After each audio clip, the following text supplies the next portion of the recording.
네, 울산 화력발전소 붕괴 사고 구조 작업이 이틀째 진행되고 있지만 2차 붕괴 우려로 난항을 겪고 있습니다. 네, 구조 상황과 붕괴 원인 살펴봅니다. 염건웅 유원대 경찰소방행정학과 교수와 함께합니다. 어서 오십시오. 안녕하세요.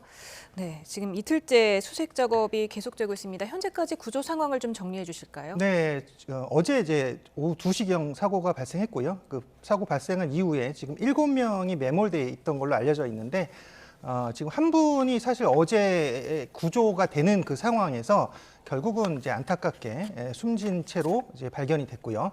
나머지 지금 4분 같은 경우는 일단 소방당국에서는 사망으로 추정을 하고 있습니다. 그래서 마지막 남은 이제 2분이 실종 상태로 지금 알려져 있는데요.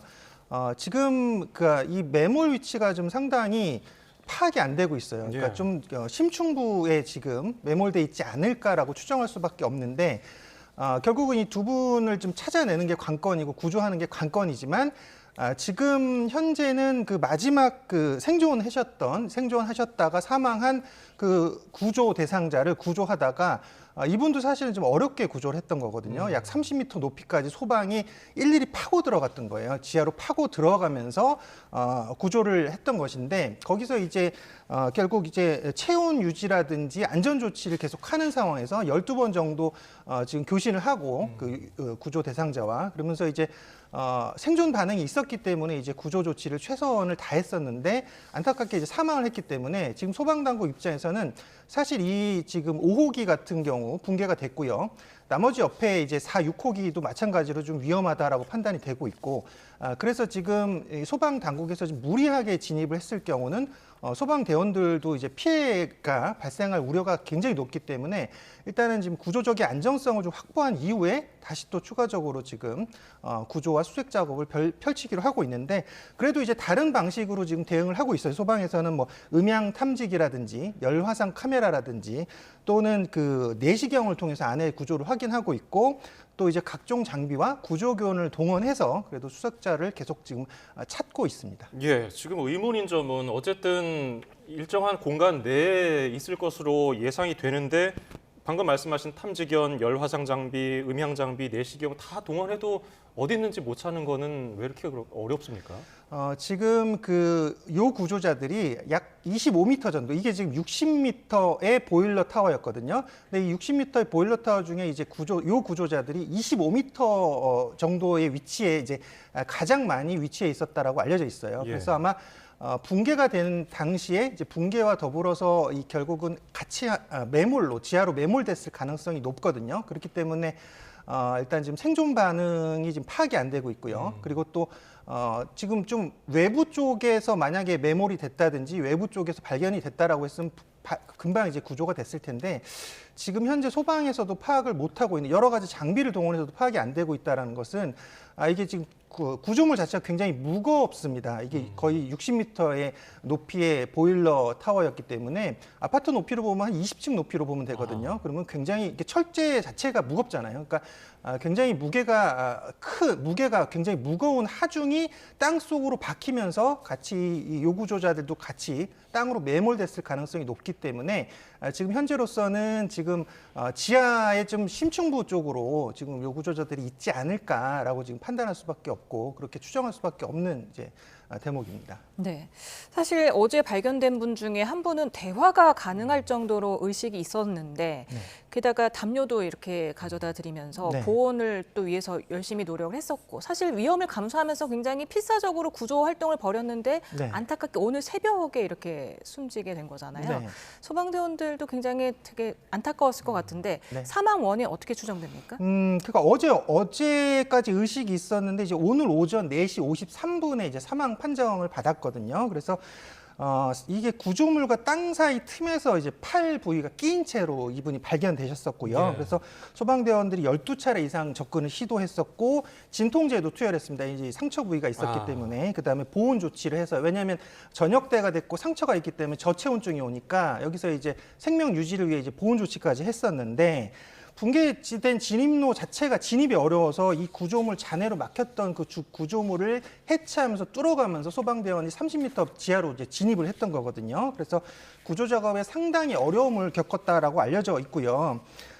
유일하게 이제 생존 신호를 보였던 이 구조자가 이제 추가 붕괴 위험을 무릅쓰고 이제 구조를 했던 상황이었지만 결국은 이제 사망하시게 됐고, 사망 원인은 이제 혈전으로 인한 폐혈전증과 전해질 이상 전해질 이상과 복강 흉부 손상에 따른 내부 출혈 등으로 알려져 있습니다. 이건 아직 이제 정확하게 사인이 확인된 건 아니고요. 일단 소방 의사 쪽에서 확인된 부분인데 결국은 이 상처로 인해서 이게 다발성 출혈, 다발성 장기 손상 이런 것들이 발생했다라고 봐야겠죠.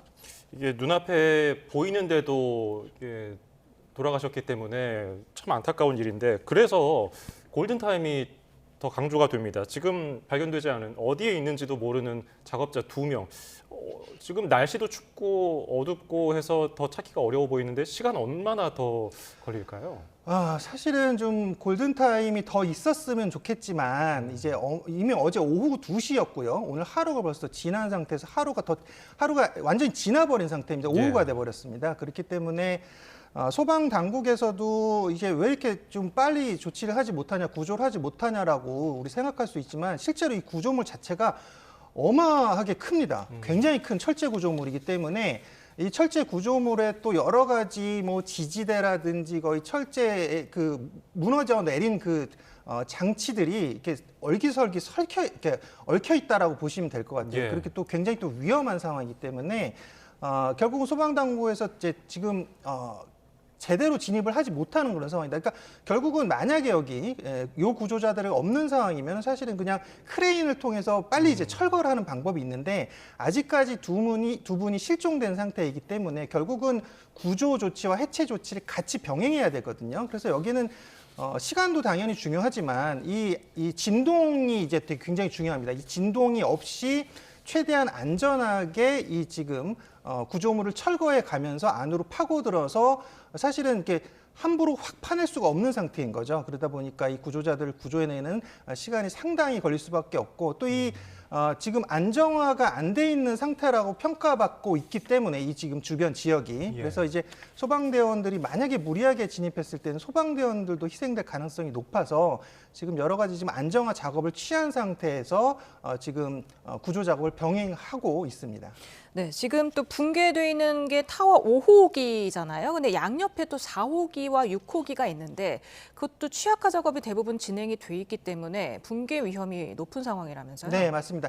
그러니까 저번 달부터 진행을 했고 4호기 같은 거는 취약화 작업을 이미 마무리했고요. 5호기는 취약화 작업 중에 지금 사고가 발생한 거고 6호기는 아직 취약화 작업을 안 했습니다. 근데 이 새 지금 보일러타워 건물이 약 30m 높이로 수평으로 이제 옆에 이제 배치되어 있거든요. 그렇기 때문에 사실 이 4호기, 6호기 같은 경우도 지금 굉장히 좀 위험하다라고 지금 소방당국에서도 판단을 하고 있어요. 그래서 구조적인 취약성이 있기 때문에 4호기, 6호기도 안정화 작업을 취하면서 또 5호기를 안전하게 또 해체해야만 나머지 또 이 구조자들을 구출할 수 있을 것이다라고 지금 판단하고 있습니다. 일반적인 건물 붕괴 사고 때도 그 안에 매몰된 이 구조자들을 구조하는데 이런 식으로 중장비의 도움을 받기가 어렵습니까? 보통은 이제 이런 큰 구조물들이 쓰러졌거나 무너졌을 때는 크레인이 기본적으로 동원이 돼야 됩니다. 크레인을 통해서 드러내면서 밑에 있는 부분은 이제 조심스럽게 소방대원들이 이제 해체를 하는 작업을 거치거든요. 그래서 해체를 조심스럽게 하면서 또 생존 반응을 보는 거죠. 내시경을 통한다든지 뭐 지금 탐지견을 통한다든지 열 화상 카메라를 통해서 생존 반응들을 확인해서 거기서 이제 또 지금 구조자들을 찾고 구조를 하는 그런 방식을 채택하고 있는데 이게 사실 어제도 보면 그 영상을 보면 갑자기 예고도 없이 무너졌습니다. 그러다 보니까 결국은 지금 사실 이 왜 무너졌을까의 원인을 지금 우리가 궁금해할 수밖에 없는 부분인데 저는 이제 두 가지인 것 같아요. 두 가지 다일 수도 있고 두 가지 중에 하나일 수도 있는데 일단은 지금 이 시설이 1981년에 준공됐고 2021년에 사용이 중지됐습니다. 그러니까 44년이 된 거거든요. 근데 보통 이 화력발전소의 보일러 타워 같은 경우는 20년, 30년을 연한으로 보고 관리가 잘 됐을 때 40년 연한으로 보거든요.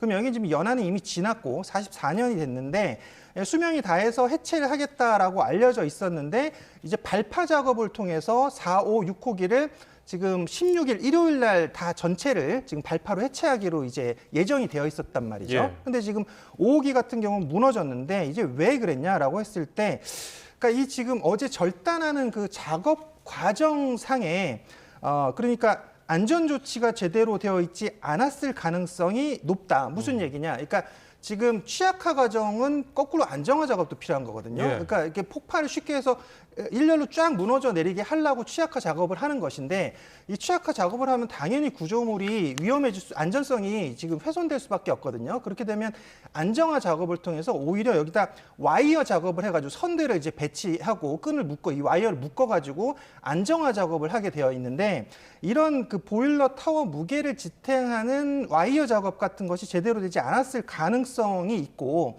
또 만약에 이거를 이제 레커라는 것을 지지대라는 것을 이제 또 그러니까 와이어 작업과 레커라는 지지대를 통해서 이렇게 안정화 작업을 통해서 취약화 작업을 하는 거거든요. 그래서 취약화 작업이라는 것은 뭐냐면 이 구조물의 구조물을 옆에 이렇게 절단해 내면서 안정화시켜서 이렇게 폭파해서 내려앉게 하는 그런 작업인 거예요. 예. 근데 이게 25m의 지금 그 작업자들이 거기서 이제 뭐 산소 절단기 같은 공구로 이제 구조물 일부를 절단하는 작업을 하다가 결국은 한쪽에 더 무게 중심이 쏠리게 됐다. 무슨 얘기냐면 무게 중심이 양쪽이 맞아야 되는데 한쪽에 더 무게 중심이 쏠리면서 이것이 흔들려서 사고가 발생했을 가능성이 있다라는 건데 이게 뭐냐면 이렇게 생각하시면 될 것 같아요. 나무를 벨 때 도끼질을 더 많이 하는 쪽으로 무너져 버리잖아요, 나무가.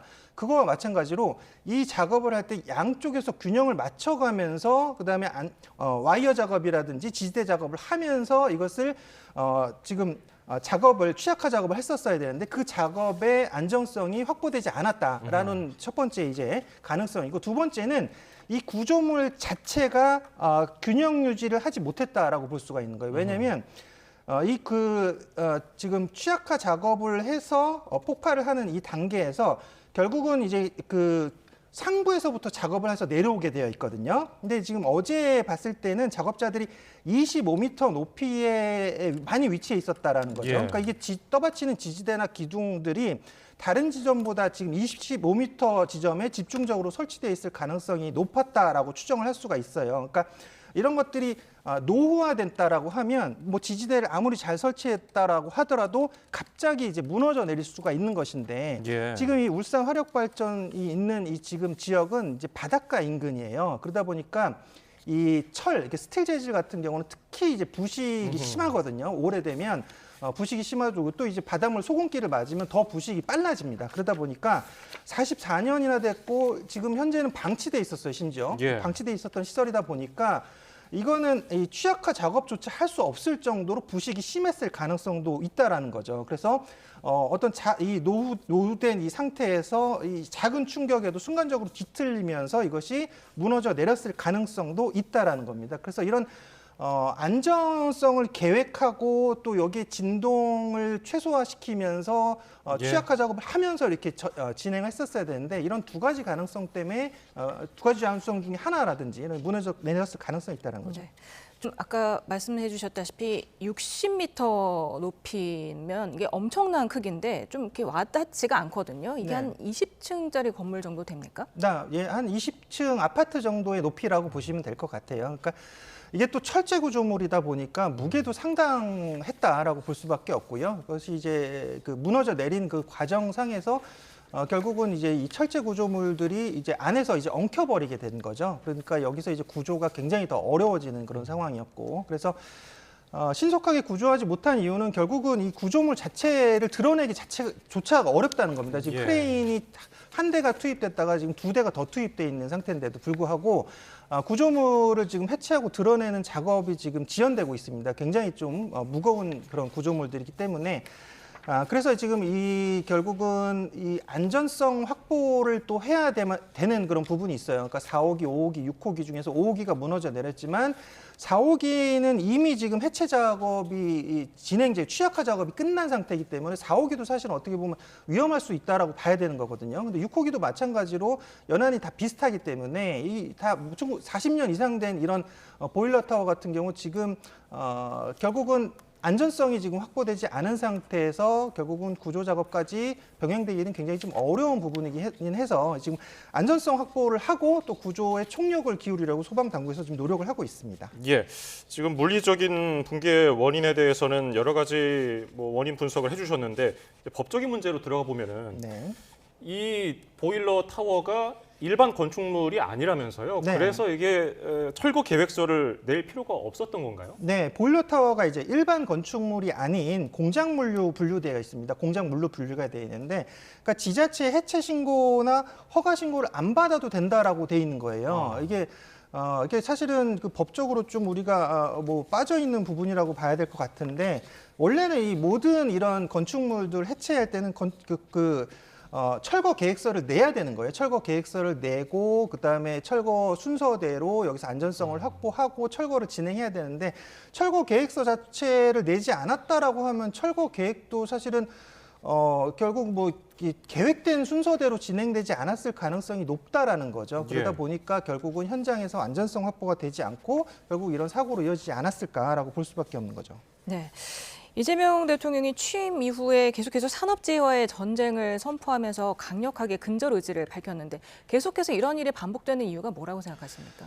일단은 비용의 문제라고 봐야겠죠. 그러니까 이게 사실은 지금 철거 같은 경우도 16일 날 이미 철거를 계획하고 있듯이 이 시간에 공기를 맞춰야 되고 그러면 결국은 공사 기간이 길어지다 보면 여기 나가는 비용이 많이 발생할 수밖에 없기 때문에 결국은 안전성 확보보다는 비용 계산을 먼저 할 수밖에 없다라는 거죠. 이런 그 기업체 입장에서는 사실은 산업재해액은 지금 대통령께서도 말씀하셨듯이 근절하기 위해서 여러 가지 지금 법령을 제정하고 강화하고 고치고 있고 또 이 고용노동부 장관께서도 이런 산업재해를 방지하기 위해서 여러 가지 이제 방안들을 말씀하고 계신데 사실은 이번 사고에서 지금 철거 작업 계획서조차 없었다라고 하는 것은 기본적인 안전의 룰을 지키지 않았다라고 보시면 될 것 같아요. 이건 기본이거든요. 기본 계획서를 내고 허가를 받고 승인을 받고서 철거를 시행하는 것이 원칙인 것인데 이거 자체도 법령에 좀 빠져 있었다라고 해가지고 이것을 지금 이행되지 않았다. 계획서조차 내지 않았다.